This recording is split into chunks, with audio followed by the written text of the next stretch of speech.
9 محرم کا دن گزرا اور رات آئی، اسے شب عاشور کہا جاتا ہے۔ یہ عجب رات تھی، آندھی ایسے چل رہی تھی کہ دل تہبالا ہو رہے تھے، چراغ بجھے جا رہے تھے، بچے ماؤں کی گودوں میں سہمے ہوئے تھے۔ امام حسین نے اپنے قافلے کے ہر فرد کو اپنے خیمے میں بلایا۔ سارے دوست، انصار، احباب، بھانجے، بیٹے، بھتیجے سب جمع ہوئے۔ جنہیں بیٹھنے کی جگہ نہیں ملی وہ کھڑے تھے۔ خیمے کے سارے پردے اٹھا دیے گئے۔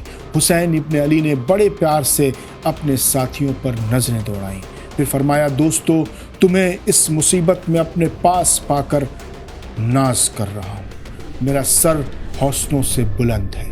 پھر حسین نے حکم دیا کہ خیمے کے سارے چراغ بجھا دیے جائیں۔ اندر باہر گھور اندھیرا چھا گیا، بس امام حسین کی آواز سنائی دے رہی تھی۔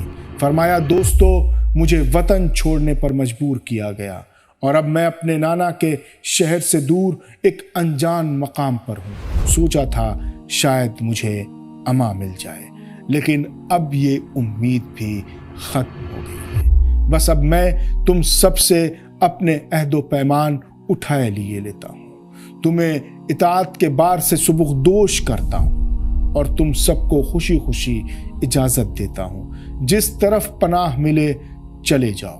رات کا وقت ہے، اندھیرا چھایا ہوا ہے، اپنی اپنی سواریاں تیار کرو اور صبح کے اجالے سے پہلے نکل جاؤ۔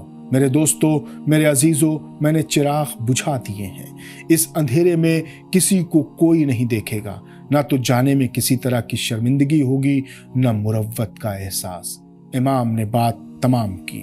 خیمے میں سناٹا چھایا رہا، کسی نے پہلو تک نہیں بدلا۔ دیر تک خاموشی کے بعد حسین نے چراغ پھر روشن کیا۔ سب اسی طرح اپنی اپنی جگہ پر موجود تھے، کوئی اپنی جگہ سے ہلا تک نہیں۔ خیمے میں ابھی بھی سناٹا چھایا رہا۔ پھر عباس نے تمام دوستوں کی طرف سے نمائندگی کی۔ عباس جیسا بہادر، وفادار اور جوان سپاہ سالار رونے لگا، کہا، میرے مولا، ہم آپ کو چھوڑ کر کہاں جائیں؟ حضرت عباس نے تڑپتے ہوئے امام سے کہا کہ کیا ہم اس لیے چلے جائیں کہ آپ کے بعد زندہ رہیں؟ خدا وہ دن کبھی نہ دکھائے کہ عباس آپ کے بغیر اس دنیا میں سانس لے۔ عباس کی اس صدا نے پورے خیمے میں ایک آگ سی لگا دی اور وفا کا وہ سمندر موجیں مارنے لگا، جس نے ثابت کر دیا کہ حسین کا ساتھ چھوڑنا اپنی روح کو چھوڑ دینے کے برابر ہے۔ عباس کے ان لفظوں نے تمام ساتھیوں کے دلوں کو گرما دیا اور ہر جانثار اپنی شہادت کا نذرانہ پیش کرنے کے لیے بے قرار ہو گیا۔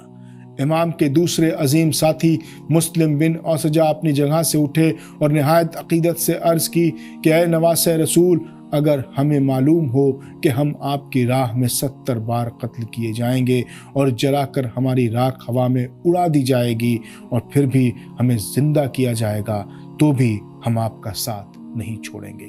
زہیر ابن قین نے کھڑے ہو کر کہا کہ مولا، خدا کی قسم، میری آرزو ہے کہ میں آپ کی حفاظت میں 1000 بار مارا جاؤں اور خدا میرے بدلے میں آپ کی اور ان نوجوانوں کی جان بچا لے۔ ایک ایک کر کے تمام اصحاب نے وفاداری کے وہ لفظ کہے جنہوں نے کربلا کی اس سوگوار رات کو فخر اور عزت کی رات بنا دیا۔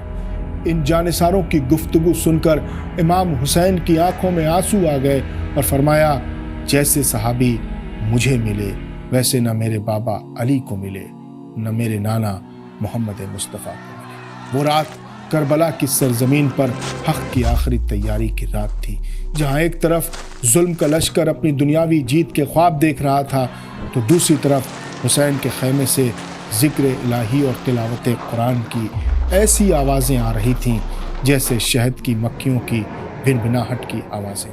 صبح عاشور جب اذان علی اکبر گونجی تو وفا کے ان پیکروں نے ثابت کر دیا کہ چراغ بجھا کر امام نے جو امتحان لیا تھا اس میں وہ سب کے سب کامیاب ٹھہرے۔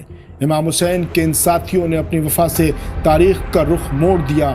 شب عاشور کا وہ بجھا ہوا چراغ دراصل حق کی وہ شمع کو روشن کر گیا جو قیامت تک بجھ نہیں سکتی۔ امام اور ان کے ساتھیوں کی وہ آخری گفتگو آج بھی ہر اس انسان کے لیے درس عبرت ہے جو سچائی کے لیے سب کچھ قربان کرنے کا حوصلہ رکھتا ہے۔